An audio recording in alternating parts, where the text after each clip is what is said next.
नमस्कार, मैं हूं विद्याशंकर तिवारी, इंडिया न्यूज़ के डिजिटल चैनल इन खबर के लिए। और बात करेंगे दाऊद और उसके विरोधियों पे, खास तौर से रवि पुजारी को लेकर के, जिसके बारे में बताया जा रहा है कि अफ्रीकन कंट्री सेनेगल में वो वहाँ की एजेंसियों के गिरफ्त में आ गया है और भारतीय एजेंसियाँ जो है उसको देश में ले आने की कोशिश कर रही है। रवि पुजारी वैसा ही है जैसे कि छोटा राजन दाऊद का एंटी गैंग। और कहा ये जाता है कि दाऊद की इस तरह से पुलिस और जितनी जांच एजेंसियां वहाँ पे पकड़ है कि जब भी उसका कोई विरोधी उसके खिलाफ कुछ करता है तो वो मिल करके उसको अरेस्ट करा देता है। इसमें क्या मामला ये क्लियर नहीं है, लेकिन 2014 के बाद के दिनों का याद आ रहा है। जो इस समय Ajit Doval national security adviser है, वो कभी किसी के साथ मीटिंग कर रहे थे इसी दाऊद को लेकर के, तो उसकी भी सूचना उसको वहाँ तक लग गई थी और वो अपने मकसद में कामयाब नहीं हो पाए थे। इस समय नेशनल सिक्योरिटी एडवाइजर है और उन्होंने दाऊद को पाकिस्तान से ले आने के लिए बहुत कोशिश की, भरसक कोशिश की, लेकिन अभी तक उन्हें अपनी कोशिश में सफलता नहीं मिली। अब रवि पुजारी का क्या मामला है, इस पर चर्चा के लिए हमारे साथ हैं विष्णु शर्मा जी। वो दरअसल ये बड़ा दिलचस्प मामला है कि जो सरकार इस दावे के साथ आई थी कि दाऊद इब्राहिम को भारत की धरती पर लाएंगे, दाऊद के दो विरोधी छोटा राजन को वो ला चुके हैं और दाऊद को तो ला नहीं पाए अभी तक।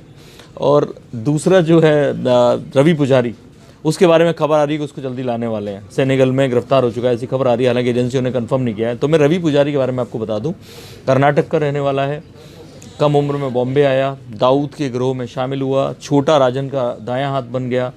और जब 1992 में मुंबई में बम विस्फोट हुए तो उसके बाद छोटा राजन दाऊद के खिलाफ आया और ये भी खिलाफ हो गया। तो एक तरह से तब ये मानने जाने लगा था कि ये जो रवि पुजारी है या छोटा राजन है, हिंदूवादी जैसे कहेंगे।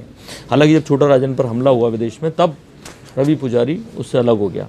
उसके बाद रवि पुजारी का जो बार बार नाम आता है, इसने जो मूलतः बताया जा रहा है कि ऑस्ट्रेलिया में अपना बेस बना रखा है और ऐसे देशों में जाने से बचता है जिससे हमारी प्रत्यार्पण संधि है। तो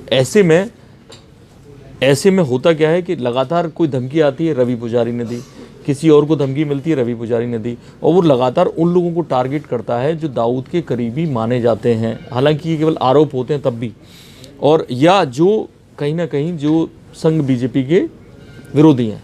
अब पूजा भट्ट 2007 में धोखा फिल्म थी, तब उन्हें धमकी दी गई। उसके बाद 2014 में फिर महेश भट्ट को जान से मारने की धमकी मिली।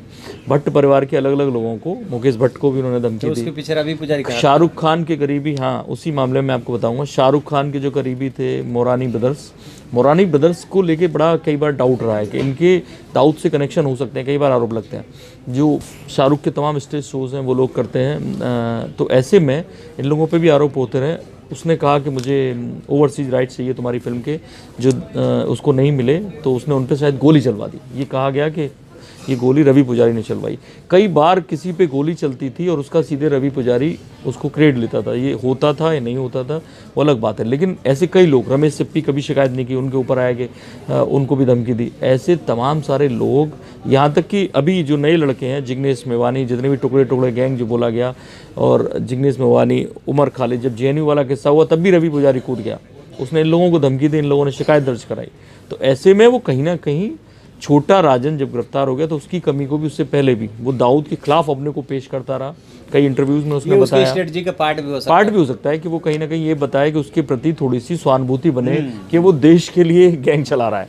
और हुआ उल्टा कि लोग सोच रहे थे कि जब राष्ट्रवादी लोगों की सरकार बनी है तो दाऊद इधर आएगा और इन लोगों की मदद लेगा। हुआ उल्टा कि छोटा राजन गिरफ्तार करके लाया गया। अब रवि पुजारी की बारी बताई जा रही है। अब ये लोग आरोप लगा सकते हैं कि छोटा राजन को वो लोग सेफ निकाल लाए और हो सकता है कि रवि पुजारी को सेफ निकाल लाए। तो ये अलग एक कहानी हो सकती है। वो एक अलग बात है कि सेफ निकाल ले आए, लेकिन ये बात मुझे अच्छी तरह से याद है कि चुनाव के बाद आप वैसे भी बातचीत करिए ट्रेन में, बसों में या मेट्रो में, तो अक्सर लोग कहा करते थे कि देखिएगा 2019 के चुनाव से पहले कोई बड़ा खेल होगा और दाऊद को ले आएंगे। कि हाँ, अभी पिक्चर बाकी है, 3-4 महीने बाकी है। हाँ, ले आएंगे, जरूर ले आएंगे, और कोई पाकिस्तान के खिलाफ कुछ ऐसा कार्रवाई करेंगे जिससे कि चुनाव जीत जाए। ये आम बोल, लेकिन ये उल्टा हो रहा है। रवि पुजारी के गैंग के तो जो महेश भट्ट को धमकी वाला मसला था, 2018 में उन लोगों को 5-5 साल की सजा हो गई। इनके कई 10 या 12 गैंग मेंबर्स गिरफ्तार किए गए। अक्षय सेट्टी शायद एक उसका नाम था, जो उसका दाहिना हाथ होता था, उसको गिरफ्तार करके इन लोगों को सजा भी हो गई 5 साल की।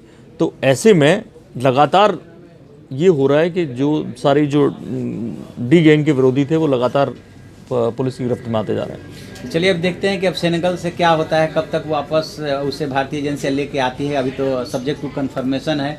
तो बात यह है कि दाऊद तो अभी तक नहीं आया और सबको पता है कि दाऊद कहाँ है और किसके संरक्षण में है। ये बात अलग है कि छोटा राजन आ गया और अब रवि पुजारी के शिकंजे में आने की बात कही जा रही है। तो जो भी इसमें आपको आगे अपडेट होगा हम बताते रहेंगे। आपको हमारी ये वीडियो पसंद आए तो उसे लाइक कीजिए, शेयर कीजिए और कमेंट बॉक्स में जा करके सजेशन जरूर दें। Thank you.